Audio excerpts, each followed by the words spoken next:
ॐ शिवाय नमः। ॐ महेश्वराय नमः। ॐ शम्भवे नमः। ॐ पिनाकिने नमः। ॐ शशिशेखराय नमः। ॐ वामदेवाय नमः। ॐ विरूपाक्षाय नमः। ॐ कपर्दिने नमः।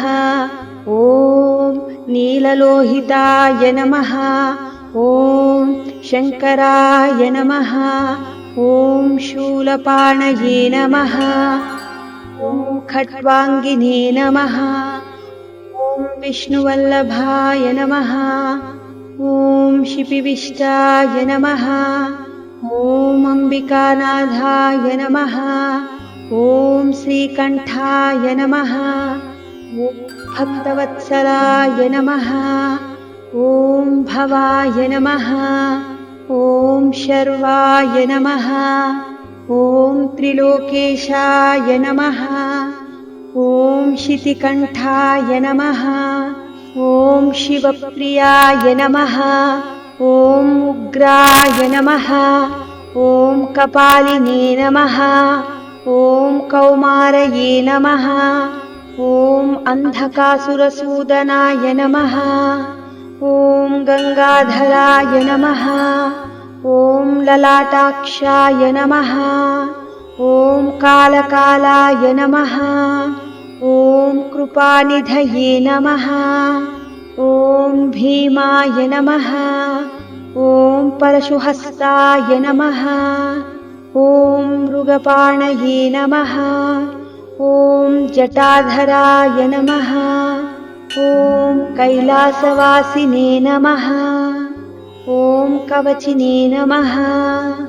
ॐ कठोराय नमः। ॐ त्रिपुरान्तकाय नमः। ॐ वृषाङ्काय नमः।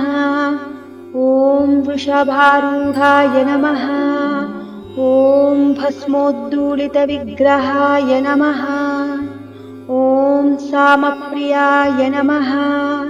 ॐ स्वरमयाय नमः। ॐ त्रयीमूर्तये नमः। ॐ अनीश्वराय नमः। ॐ सर्वज्ञाय नमः। ॐ परमात्मने नमः। ॐ सोमसूर्याग्निलोचनाय नमः। ॐ हविषे नमः। ॐ यज्ञमयाय नमः। ॐ सोमाय नमः। ॐ पञ्चवक्त्राय नमः। ॐ सदाशिवाय नमः। ॐ विश्वेश्वराय नमः। ॐ वीरभद्राय नमः। ॐ गणनाथाय नमः। ॐ प्रजापतये नमः। ॐ हिरण्यरेतसे नमः। ॐ दुर्दर्शाय नमः। ॐ गिरीशाय नमः। ॐ गिरिशाय नमः। ॐ अनघाय नमः। ॐ भुजङ्गभूषणाय नमः। ॐ भर्गाय नमः। ॐ गिरिधन्वने नमः। ॐ गिरिप्रियाय नमः। ॐ कृत्तिवाससे नमः। ॐ पुरारातये नमः। ॐ भगवते नमः। ॐ प्रमदाधिपाय नमः। ॐ मृत्युञ्जयाय नमः। ॐ सूक्ष्मतनवे नमः। ॐ जगद्व्यापिने नमः। ॐ जगद्गुरवे नमः। ॐ व्योमकेशाय नमः। ॐ महासेनजनकाय नमः।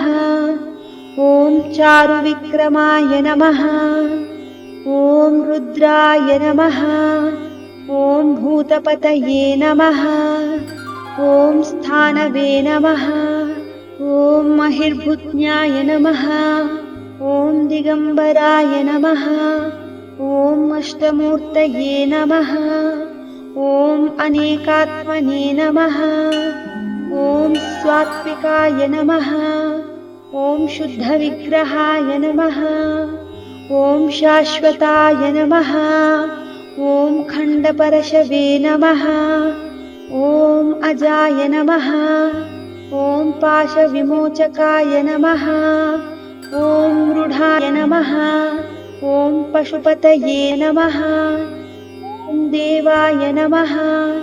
ॐ महादेवाय नमः। ॐ अव्ययाय नमः। ॐ हरये नमः। ॐ पूषदन्तभिदे नमः। ॐ अव्यग्राय नमः। ॐ दक्षाध्वरहराय नमः। ॐ हराय नमः। ॐ भगनेत्रभिदे नमः। ॐ अव्यक्ताय नमः। ॐ सहस्राक्षाय नमः। ॐ सहस्रपादे नमः। ॐ अपपर्गप्रदाय नमः। ॐ अनन्ताय नमः। ॐ तारकाय नमः। ॐ परमेश्वराय नमः। इति श्रीशिवाष्टोत्तरशतनामावळि सम्पूर्णम्।